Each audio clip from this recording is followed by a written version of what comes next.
Alrighty, so I'm at the NACLB, the National Alliance of Commercial Loan Broker Conference in Vegas at the moment. Great opportunity to meet lenders, DSCR lenders, hard money lenders, lots of people to connect with, lots of brokers here, which is fantastic.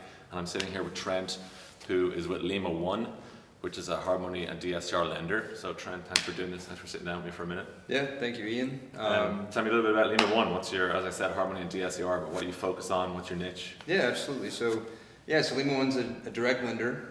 We work with real estate investors who are focused on your fix and flip, hard money, new construction, your DSCR loans, and multifamily financing. So what's your wheelhouse? Like, what do you prefer the most of? Definitely a hard money bridge and DSCR. Okay, cool. So what would 3 common questions you get from brokers be on hard money loans? First would definitely be explaining our draw process and how explaining to investors that it's on a reimbursement basis, so their budget's held in an escrow account. And they use their working capital to inject into the property. And say their first draw includes repairing the roof, replacing the windows, painting the exterior for $10,000.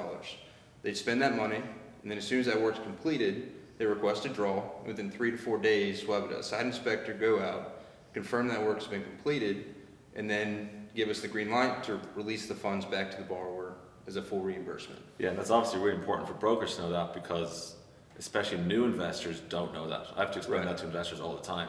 Obviously the experienced ones know, but the new ones don't. So if the broker doesn't know it and they don't tell the investor, it's going to create a serious problem down the road. Yeah, it gets messy post-closing. For sure. Okay, cool. And then what's the next one? Next most common?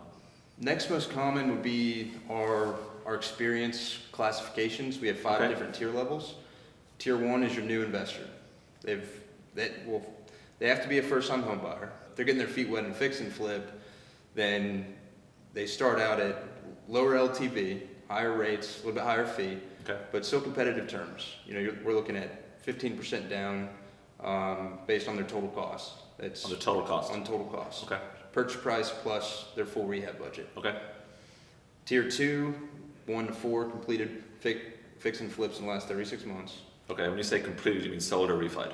Yes. Okay. Yeah, verifiable exits. Tier 3, you have 5 to 11. Tier 4, 12 to 23. And Tier 5 is 24 plus. Okay, so the more experience you have, the better your terms. Yes. And that's because of risk, obviously. Yes, risk. Yeah, you're mitigating risk. The less experience you have, the less likely it is to go well. You're trying to mitigate risk. For sure. And the more experienced they are, it's better loan performance, and they exit these properties more quickly. Okay, cool. What about number 3?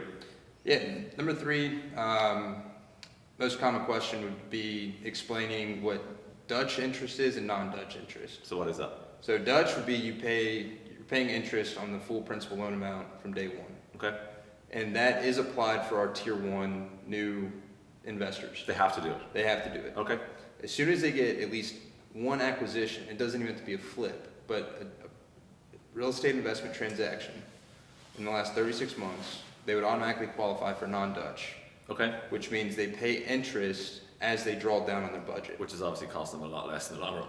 Yes, in the long run. And they can manage that too. They can manage their monthly payments. If they have more, maybe cash on hand, and they can limit the number of draws and keep a lower monthly payment. Yeah, and again, that's mitigating your risk because it's a newer investor. Yeah, for sure. Exactly. So that's kind of common across not just you guys, but all hard money lenders. For purchase and rehab fix and flip loans, it's all about mitigating risk. Yes. And everyone does it like this. It's not just Lima One. So the more experience you have, the better terms you get, the better LTVs, the better pricing, all that. But you can't do it with no experience. Construction though is a little different, because construction, if you don't have experience with new construction, you're not getting approved, right? Right. Yeah, it's a higher barrier. It's a whole different ballgame. Yeah. Cool. Well, thank you. Yep. I appreciate it. Thanks for your time. Yes, sir. Awesome.